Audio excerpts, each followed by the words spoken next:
तालियों की कमी नहीं होनी चाहिए। देवी को इतने जोरदार बारिश के बाद इस क्षेत्र के लोगों की ओर से इसने भेंट के रूप में गुलदस्ता प्रदान करे।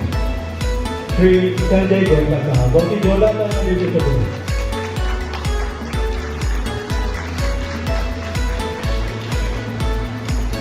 भेंट के रूप में गुलदस्ता हमारे आदरणीय मंत्री महोदय की साधना के साथ बहुत बहुत धन्यवाद महोदय। मैं चाहूँगा मेंबर जनरल सेक्रेटरी युवा यूथ एसोसिएशन गोरुल से हैं ये हमारे आदरणीय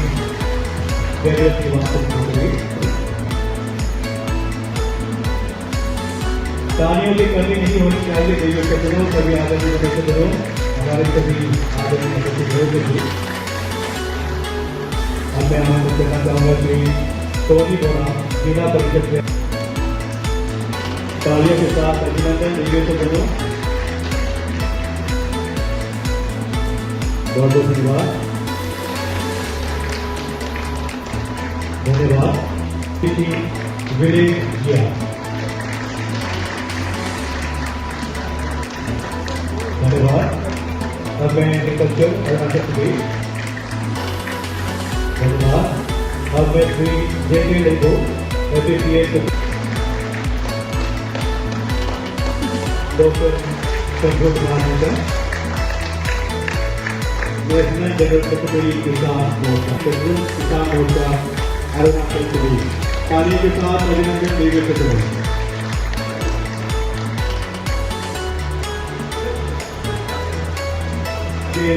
और के MD and CEO Shri Sanjay Goyal साहब राज्य के आदरणीय विधायक के वरिष्ठ अधिकारी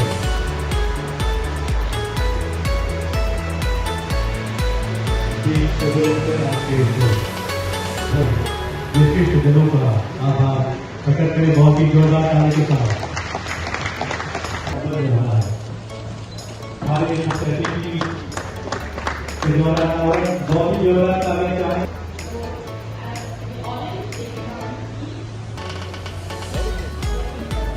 आपको पूरा एक्सप्लेन करूंगा सर।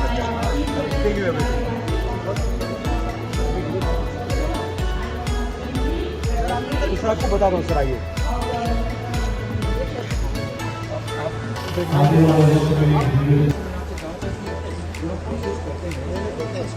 आपने देखा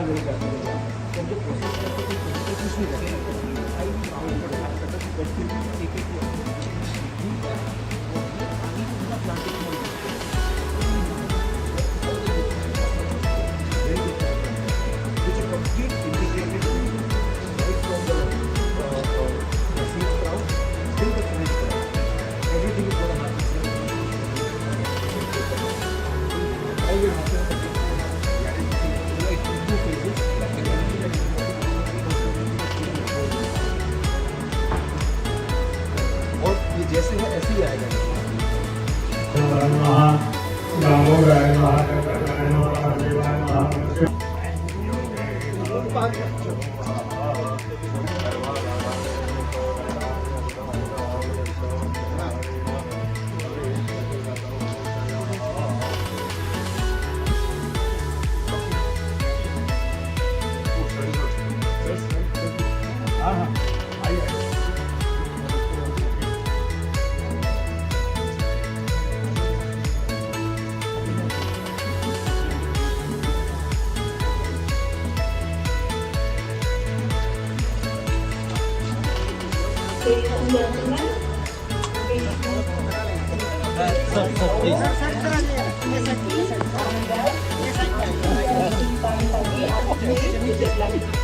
For full development of the company.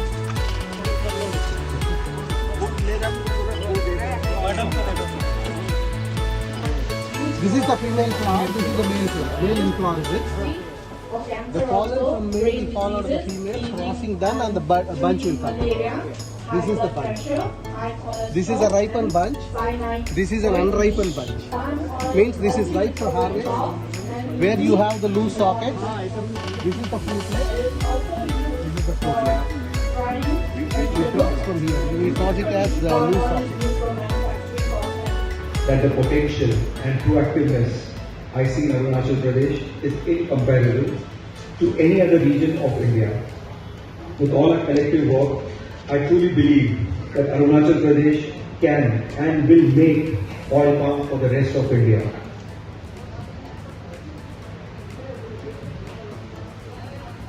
The year 2022 is a very sentimental year for us in 3M Group.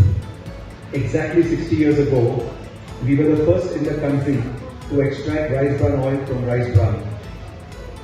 Exactly 30 years ago, we were the first in the country to start oil palm plantation activity in India under a small experimental model. And this happened in Andhra Pradesh, in West Godavari district of Andhra Pradesh. Here we are again today, ready to become the first company in Arunachal Pradesh to set up an integrated palm oil facility and the first factory in the lower Dibang Valley region. एक farmer को आप चुन चुन के उसको मदद करने पड़ेगा, गाइड देने पड़ेगा, वो बात है। और आपका मेरा कमी समझ महसूस हो रहा है। यहाँ में बलि पूजा हो गया, सुंदर सुंदर लेक्चर मारा गया है, लेकिन हम किसान जो है थोड़ा दुख में बैठा है, क्योंकि यहाँ फेस्टिविटी मूड नहीं आ रहा है। हम किसान जो थोड़ा फेस्टिविटी मूड होता है, थोड़ा खाना पीना फुर्ती पार्टी और थोड़ा धन कैप टॉनिक लेके थोड़ा फुर्ती पार्टी, किसान का मूड नहीं होता है। किसान का तो बिना वो धन कैप टॉनिक का, तो धन कैप टॉनिक कोई लोग नहीं समझता होगा, थोड़ा लेने से थोड़ा किसान बनता है। रोइंग का ऑयल पाम स्टेटस बहुत बढ़िया है एंड गोयनका जी प्रॉमिस भी किया है कि इनका 5 फेज फैक्ट्री कंस्ट्रक्शन 1 साल में खत्म करेंगे। तो मैं आशा लगा के बैठा हूं कि 2023 दिसंबर तक शायद हम लोग फैक्ट्री चालू कर पाएगा। अगर फैक्ट्री चालू कर देते हैं तो बहुत सा फार्मर्स अभी रेडी है कि ऑयल पाम प्लांटेशन के लिए, तो इसका बहुत बड़ा इम्पैक्ट आएगा ऑल अरुणाचल में। जो हम लोग ने एक सपना बना के रखा है कि 2026 तक 40,000 हेक्टेयर्स हम जो ऑयल पंप लगाने का विचार करके रखा है, शायद वो साकार हो जाए। ये एमओयू भले साइन नहीं किया है, इट इज एग्रीड अपॉन कि मैक्सिमम पॉसिबल से 80% of the employ will be taken from our place. Farmers को यही तो आज मैंने अपील किया है।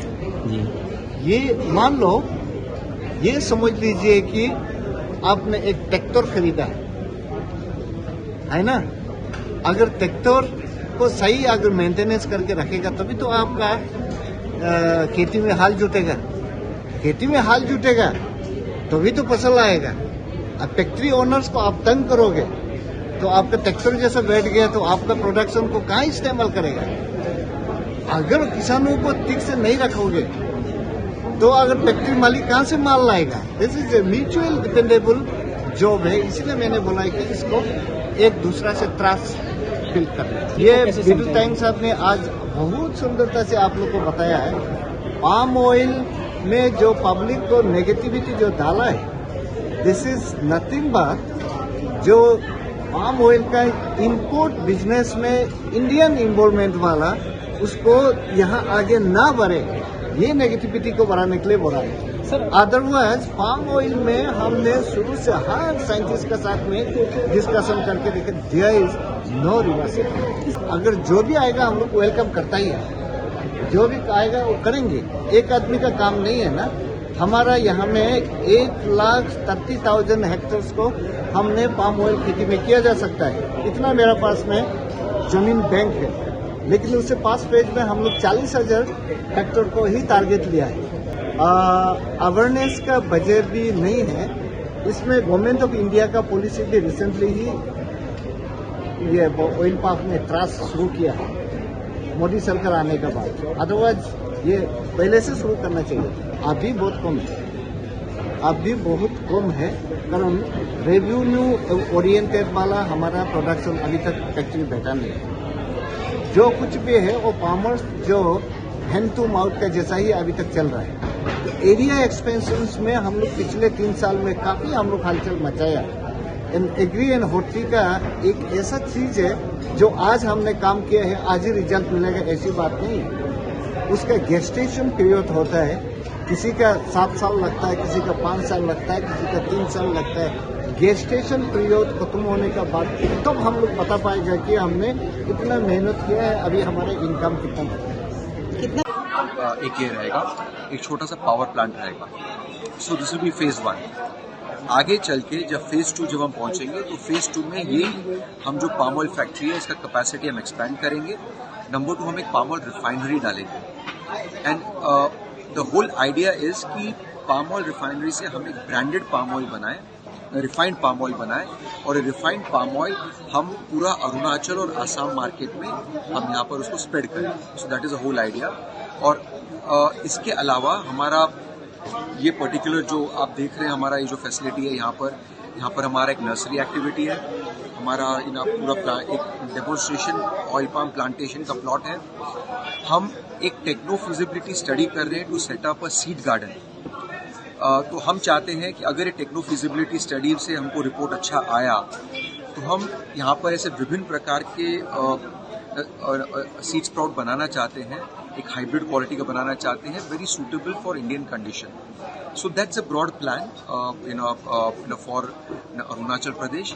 और ये this entire investment covering the various phases, the seed garden and the plantation activity, the nursery activity, is to the tune of about 250 to 300 crore. So 250 से 300 करोड़ का हम यहाँ पर इन्वेस्टमेंट हम करेंगे। सो ये पूरा हमारा जो प्रोजेक्ट है यहाँ पर, जो हमारा फेज 1 एंड फेज 2 मिला के जो हमारा प्लान है, इसमें we will be able to generate almost about 500 employment of skilled, semi skilled and labour category of people.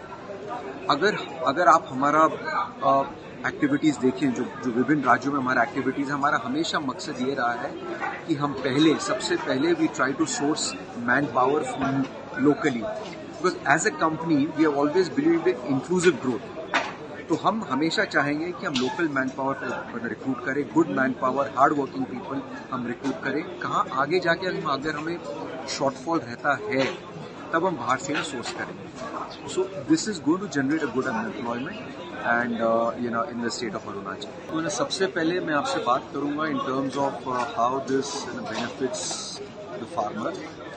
तो सबसे पहले ये किसान एक एग्जिस्टिंग क्रॉप जो नॉन रेम्यूनरेटिव है, जो किसान को बहुत ज़्यादा इनकम नहीं फेच कर रहा है, या सेकेंड इज ऐसा कोई क्रॉप है जो लेबर इंटेंसिव क्रॉप है जहाँ किसान उतना लेबर सोर्स नहीं कर पा रहे, ऐसे किसान चाहेंगे कि हम शिफ्ट करें टू ऑयल पाम। तो सबसे पहले ये है कि we are shifting from a unremunerative crop to another remunerative crop which is less labour intensive. So that is number 1। जब किसान इसको उगाएगा, जैसे कि हमने मीटिंग में कहा कि पहले 3 से 4 साल में कोई प्रोड्यूस नहीं आता है, तो but during this first two 4 years हम किसान को हम प्रमोट करेंगे, किसान इंटरक्रॉप करें। बिकॉज ऑयल पाम एक उगता है at a distance of 9 meter by 9 meter, तो ताकि ये हर एक पेड़ के बीच में बहुत बड़ा गैप होता है। तो हम किसान को प्रमोट करेंगे, किसान को हम पुश करेंगे कि इंटरक्रॉप करे, ताकि फर्स्ट 3 से 4 साल में किसान का इनकम आता रहे। 4 साल बाद में किसान का ऑयल पाम से इनकम चालू हो जाएगा। फिर हमने आंध्रा में बहुत सक्सेसफुली इम्प्लीमेंट करा है कि 7वें या 8वें साल से हम फिर किसान को प्रमोट करते हैं इंटरक्रॉप, लेकिन वो है बहुत स्पेसिफिक क्रॉप के लिए, हर क्रॉप नहीं करते। There are very specific crop जो हमने एक्सपेरिमेंट किया है वेरी सक्सेसफुली, वो हम किसान को बोलते हैं उसको आप इंटरक्रॉप करिए आफ्टर 8 years, ताकि किसान का इनकम और ज्यादा बढ़े। तो किसान का इंटरक्रॉप होगा first two 4 years, then after the 8 years, between the 4 to 8 years oil palm से उनको इनकम मिलेगा। After 8 years apart from oil palm income, किसान अगर दूसरा इंटरक्रॉप करे तो उससे भी उसको एडिशनल इनकम मिलेगा। और number 2, in terms of income, central government ने अभी हाल ही में बहुत एक अच्छा policy central government has come up under NMEO oil palm policy. इसके अंदर में सेंट्रल गवर्नमेंट ने प्राइसिंग के there has been 2 mechanism. So central government has come out with a mechanism of the formula which determines the price payable by the companies to the farmer. इसके साथ ही साथ central government ने एक और formula बनाया है कि किसान को हर साल में इतना मिनिमम प्राइस आना चाहिए, तो उसका भी एक फॉर्मूला बनाया है। तो जो कंपनी का प्राइस अगर ये गवर्नमेंट का सपोर्ट प्राइस से कम है, इसको हम वाइबिलिटी गैप फंडिंग बोलते हैं। अगर ये वाइबिलिटी गैप फंडिंग प्राइस से हमारा प्राइस कम है तो तुरंत central government will subsidize the किसान इन द डिफरेंशियल। ये पॉलिसी बन चुका है, ये पॉलिसी ऐसा नहीं है कि कुछ सोच विचार में है, पॉलिसी बन चुका है, इम्प्लीमेंट हो चुका है। अरुणाचल गवर्नमेंट ने साइन कर चुका है MOU। नौ किसान जैसे जैसे FAB प्रोड्यूस करेंगे उसका फायदा उठाएंगे। That's it.